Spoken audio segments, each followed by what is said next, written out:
Some say he's a technical whiz.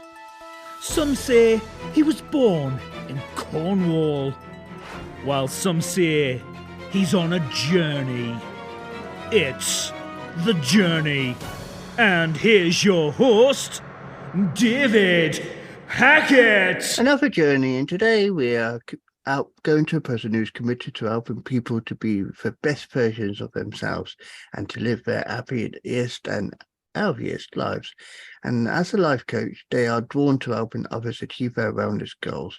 They have found along the way there is so much more to wellness than just the physical. There is mental and spiritual fitness as well. We welcome Gina Perin. Thank you, David. Thank you for having me. Thank you. Now, general question starts because obviously journeys start somewhere. And the most obvious answer, I was born, but that's not what I'm talking about. What's your earliest recollection of how your journey began? Well, my journey actually began in my early 30s when my life took a complete change, of course, that was unexpected. And that started with my brother's unexpected death. He committed suicide in 2010. And up until that point, my life was going in a completely different direction. I was about to be remarried after, a painful divorce a few years prior. I was going to be moving to New Jersey. I'm from Pennsylvania, and starting my life, over there. And that all those plans fell apart when he passed away. Within 6 months of his passing, my relationship had ended. So our engagement was called off. And within 4 years of that time period, I moved across the country to LA from Pennsylvania and started all over. So my life went in a much different direction than I had originally planned. And I learned, the biggest lesson that I had learned was that you can't plan for everything. Yeah. Life happens. And what seemed, and it was just an awful tragedy, a lot of good came out of the different direction that my life went in today. And that's how it all started. Yeah. So I like how, and I know it sounds wrong in a way, but I do like how tragedy does affect, because obviously it affects some people for the worse, and in your case it happened for the better. So from one direction, you literally got flung completely like a slingshot, completely the opposite way. I like that, David. Slingshot. Yeah, I didn't even think of it that way. And it's been a process. If we would have been talking, obviously, within the first couple years following his death, it would have been a completely different conversation. I would have thought, my life was kind of over, everything was terrible. And, but now, so it takes time and it takes steps. But looking back, I've learned a lot of lessons, and it's helped me now for moving forward. And the biggest lesson probably is that we cannot plan for everything. And, there can be good that does come out of tragedy in ways that we can't see when we're very, very close to the situation. Yeah. We can't see it because we're too close to it, right? So learning to take a step back when bad things happen has been the biggest lesson for me. And I'm talking about like the smallest things that happen, because we lose something a lot. Things, bad things happen to us, maybe not as tragic as a death, but, on a daily or weekly basis, sometimes we lose things or something doesn't go our way that we really wanted it to go a certain way, and how we react to it and how we manage our emotions with it. We can come out much better on the other side, or start to look at it a little bit differently. Like, what lesson did I learn from this? And how can I take that moving forward? Mm. And that it's a lot. There's a lot in between all that. You can't unpack that in a minute.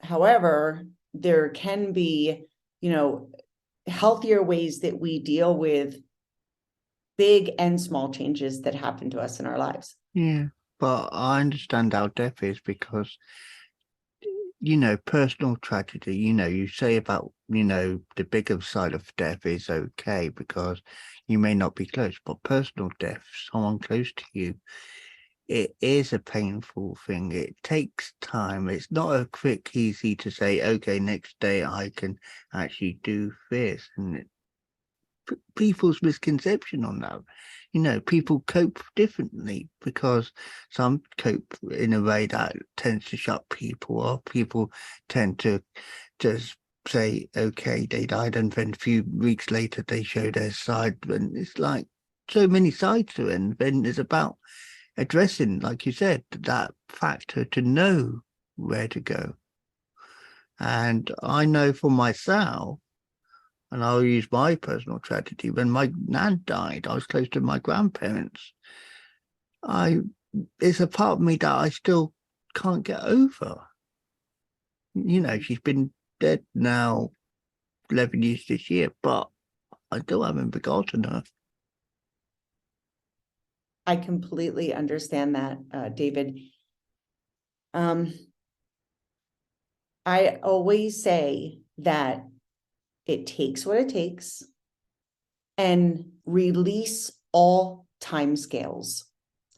Everyone has an opinion that they love to share with you sometimes, like you should be over something because it's X amount of time. I completely dismiss that. It takes what it takes. Just as you said, everyone is very, very different, and how they handle a situation is very, very different. I don't think it's one thing that everybody should adhere to, right? Not like you should be over it in this amount of time, or you should do this to feel better about what has happened. Everyone goes throughout their own journey. I had to, for me, I didn't deal with the mental part of it, right? I didn't talk it out. I just went on my life like everything was okay, when I was really suppressing all those feelings and crying a lot at night and not actually dealing with it. So when I finally did, years later, I'm thinking, you can move across the country and it'll be, different environment, away from the area where him and I grew up, and, our family home, and having to drive near his, by his house when I'm going on any errands. If I move away from that, then things will get better. And for me, that didn't, until I went and actually addressed, how I was feeling about it. But again, that's how I dealt with it. And that took me probably a good 6 years from his death to really face what I was unresolved with. Somebody else may do that completely different. Yeah. And then obviously you talk about in the bio, it says about mental and spiritual fitness to be wellness. And that is part of, being mentally fit, to be able to say, I can move on eventually. But obviously we know, and we just touched upon it, we can't just do that. It takes time because everyone is different. Yeah, 100%. So the piece that I had left out, David, prior to his passing, I was very much into physical fitness. My fiance at the time and myself were, we would work out together every day. We ate very, very healthy. I was in really great physical shape. What happened from his death over that next 6 years, I really, I had gained weight. I had gained 20 pounds. I wasn't physically taking care of myself. And until one day I had enough with that, walked back into a gym and physically got back into shape because I knew how to do that. I knew how to fix that part. That part was easier for me, right, than addressing anything that was going on up here, because I didn't know how to do any of that. So I get back into, really great shape, and I'm feeling good about that, about my physical body. And I'm still crying in the middle of the night. I'm still, a complete mess up here because I hadn't addressed my whole person, right? I was missing that big piece, and without the two, because they're very married, they're together as one. And I didn't know how to do it, and I had to swallow some pride and be honest that I don't have the tools to get better with that up here, and to address, the guilt and the sadness that I had around him being gone. And when I did that, when I reached out for help and did that, then everything came together in a much healthier way, and my life had changed. And that's a lot of what I do with, with my clients today. Most people come to me when they're looking for a balance, and they're looking for weight loss and physical fitness, to get in physical shape, because that's like the primary thing that I do. But I address everything with them, everything that is going on, because again, they are very, very connected. And when we're okay up here, everything else falls into place, if that makes sense. Yeah, it does make sense. So, going into today, we touched upon about what you do, but how do you see life is treating you nowadays? I can honestly say that I've never been more content in my life at this point. I know that, and I don't think I mentioned this to you, David. My brother's name is David as well. So David is certainly with me on my journey. And I see his death differently now. He was in a place, he went to a place where he wanted to be. And when I thought about him being gone those years, within those first 6 years, it was nothing but sadness and tragedy. And now I look at it as not a blessing. That would be not a blessing. But I feel that he is with me and guiding me on my journey, and that he has led me to where I am today, if that makes sense. Like a spiritual guide. Absolutely. He's absolutely my guide. My mind shift around that time period and that tragedy has shifted. My mindset has completely shifted. And it's almost more of like, I feel content that he's here and guiding me to do what I'm doing now, and to help others when they lose something. Because like I said, we lose something, even if, divorce can be like a death to someone. It's terrible. You're losing part of your family, or losing your kids. They grow up and leave the house. There's a lot of women that I work with that have an issue with that. And then they're not taking care of themselves as much, right? Because they feel like they lost a part of them, even though their child's launched and doing great, right? So it can be anything. Any big change in life can kind of throw us off. So coming at it from a more positive perspective is always, sometimes we just need somebody to help us see it from a different lens. Yeah. Because obviously when you're on a freeway or highway or, motorway or wherever you are on, you got the straight and narrow, but then you can't always go straight and narrow. You got to go on the detours, diversions, because that is part of how life is. It can't just be all straightforward. Yeah. Oh, I love that. I love that analogy. That's why you see the logo for the podcast, it is like a motorway freeway, because there's no deviations on it, but it's just got a bridge over it, and that's how I see it. So that's why I envisage it as a journey, because I would believe everyone has a journey. Everyone does go left. Everyone does go right, never straight. And that's how I've seen my life, never straight, because you've had bumps, you've had, incidents that just happen, and you've got to see it. You just can't. Yeah, I love that, David. And we also only see what lane we're in, right? Yeah. Somebody from the outside can see all those changes coming up, or see it from a different perspective. And we sometimes need to hear somebody else's perspective, right? Because we only focus on where we're at. And so for me, it was really helpful when I got to talk to other people that helped me along the way see it from a different lens, like I said, or, see it from the outside of, they can see where I'm driving and that it's going to be okay. And it's always seems to be, you wear the glasses that don't make you look either direction either. So you, as I say, in case you got a blinker set on one direction. No peripheral, right? Yeah. Exactly. I love that. Exactly. So you got no blind side to see out of that. So business as a whole, you help people with their goals.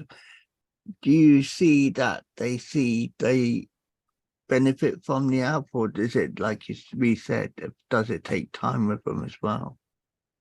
Do they benefit from the what? I'm sorry, David. Help, for example, you say to them, right, we're going to set this goal, they see their goals as healthy goals where it will go straight forward, or is there still bumps in that journey for them? So when I'm working with a client and we are listing out their goals, one of the other things that we discuss, and that they have to do the work, right, is I'll ask, for them to come up with, what are some of the things that would deviate you from these goals? What could happen that would get you off course? And so it's trying to think ahead of time, what could happen that could change. Now, obviously can't predict everything, but what would get you off track? So preparation, for me, everything is preparation, everything. If you want to clean up your diet, you can't just say, I'm going to clean up my diet. Well, you have to prepare. How are you going to clean up your diet? What foods are you going to go buy to do that, to get there? So preparation is very key. Listing out anything that could get them off track from their goals. And then with each one of those items, right, what could throw you off that track? And then if each of those would happen, how do you manage it? What would you do to address it? And again, you cannot predict everything, but the more tools we have to prepare ahead of time of something getting us off track, the more prepared you are to handle it when it happens. Yeah.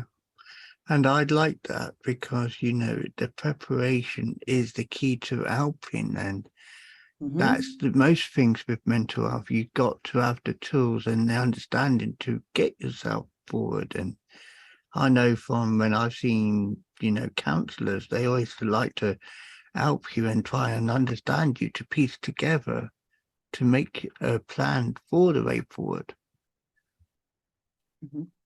So yeah, even if you have to have a difficult conversation, let's say with a friend or a family member, something's been bothering you and you want to address it, you have to prepare for that conversation. Because if you prepare, then well, what if they react this way? How am I going to say it? What if they react this way? Something completely different. How do I want to come across? The more you're prepared, you can have a constructive, conversation as opposed to, ending in an argument. So for me, preparation is always key, no matter what we're talking about.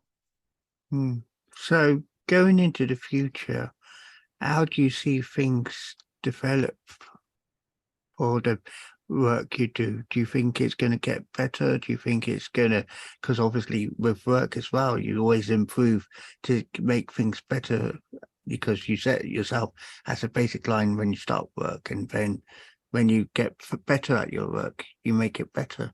Yeah. For me, I never want to stop learning.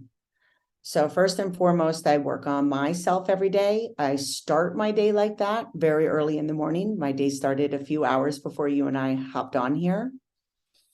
So for me, constantly learning every day, you hear that 1% better every day. I'm happy if I'm 0.5% better every day. I always aim for 1%, right? But every single day, I'm learning from somebody else or getting better at, in my field, in the health and wellness industry, things are constantly changing. There's new products and new whatever out there. For me, I just want to stay on top of always improving myself. That is the number one way that I can help others too, that I can share in the tools that I have learned. And what I learn along the way that helps me be better, that just helps me be better for my clients. Yeah. That's the best I can do. So finally, how can people get in contact with you if they want to reach out to you? Oh, great question. Well, they can head to my website. I believe you'll put it up there, but it's it'll be Gina in the Perin. description. Great. GinaPerin.com. You can go ahead. My email is on there. And you can, of course, find me on all the social platforms. Gina Perin, Gina_Perin on Instagram. I'm on Facebook, and you can find me on LinkedIn. And all with my first and last name. Yeah, pretty easy to find me. And one final question: what bit of advice would you give to anyone who wants to believe in themselves? Who wants to believe in themselves? Yeah. Example: anything's possible because it is possible. How you are talking to yourself. How you are talking to yourself will determine everything. So if you are talking to yourself in a negative way, I'm not good enough, I can't change this, whatever it is, be conscious of your thoughts first and change that thought process around. Write down a few amazing things about yourself every single morning. And if you have to, I tell people, put them on a sticky note and stick it on your bathroom mirror so that you see that every morning, and change the conversation that's going on up here in your mind. Gina? Change it. You have amazing qualities, so write them down. It's really hard. We have a really easy time saying it about everybody else, but it's much harder to say it about ourselves. Start with how you talk to yourself. Very true. Gina Perin, thank you for sharing your journey with us today. Thank you so much, David. That was The Journey, hosted by Wise Words Imaging, hosted by David Hackett. Be sure to like, subscribe and listen to another journey coming soon.